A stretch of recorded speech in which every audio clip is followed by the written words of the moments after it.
What's up, guys? Quick little tip here for your ankle dorsiflexion mobility drills. So ankle dorsiflexion is moving your foot this way, so the foot comes up towards the shin, or you can move the shin over top of your foot.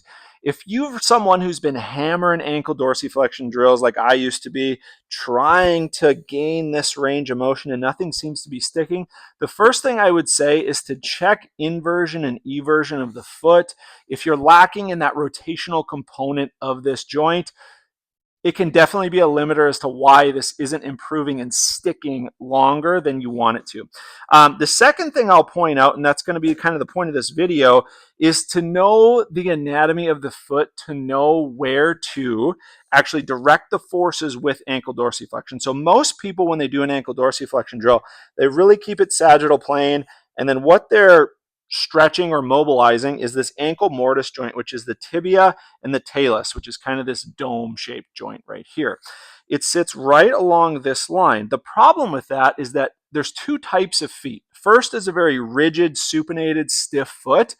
And if you have that foot type, this is going to be for you. If you have an overly pronated foot, meaning if your arch collapses a ton when you're walking, when you're doing any type of running or anything like that, this may not be the best drill for you. You won't know unless you get an assessment, so I would recommend doing that.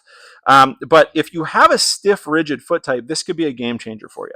So if we look at the anatomy of the foot, we have the metatarsals here running back, and then all of a sudden we run into this little bump here. That's the end of the metatarsal as we're coming onto the cuneiforms. There's 3 cuneiform bones right here, and these ones start to form the midfoot. Okay, so there's a joint on this side, which attaches to the metatarsal. Then there's the cuneiform. Then there's the navicular, which sits here. So another bone in the foot. And then the navicular actually comes up to the talus, and then we have the calcaneus on the bottom here. So that's kind of what makes up the medial column.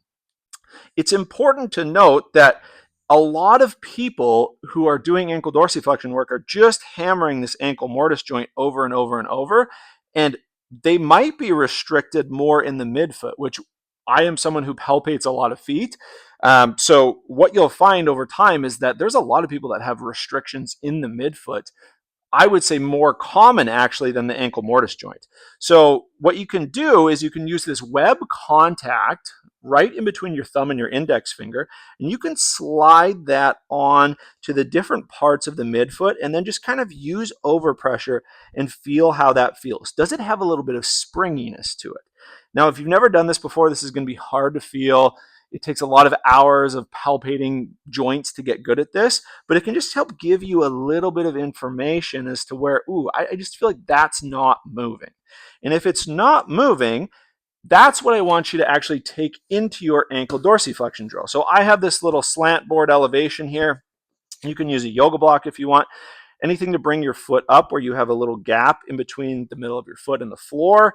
And then I want you to just use that web contact. And then as you come into an ankle dorsiflexion mobilization, I want you to use a little downward pressure, not a lot, just a little downward pressure on that area that you're finding feels stiff and stuck.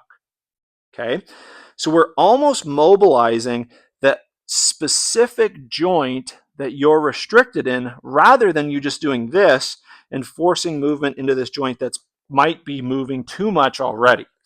So that is a great way to kind of get more specific with your ankle dorsiflexion work. Now, if you find the midfoot's restricted and you want to do, let's say, some Pales rails, all I would do is I would use that downward pressure and I would do the exact same thing. I would use my Pales now. I would start to create downward pressure, create a radiation and tension. We're just using a little overpressure on the joint. And then as we do rails, we're bringing it up, and it's the exact same thing, but I still want downward pressure on the joint that's restricted. So if you haven't seen the anatomy of the foot, go check it out. You'll realize that there's a lot of little joints and articulations in there. That can be the limiter to your ankle dorsiflexion problems. And try that out. Let me know what you think, and we'll see you next time.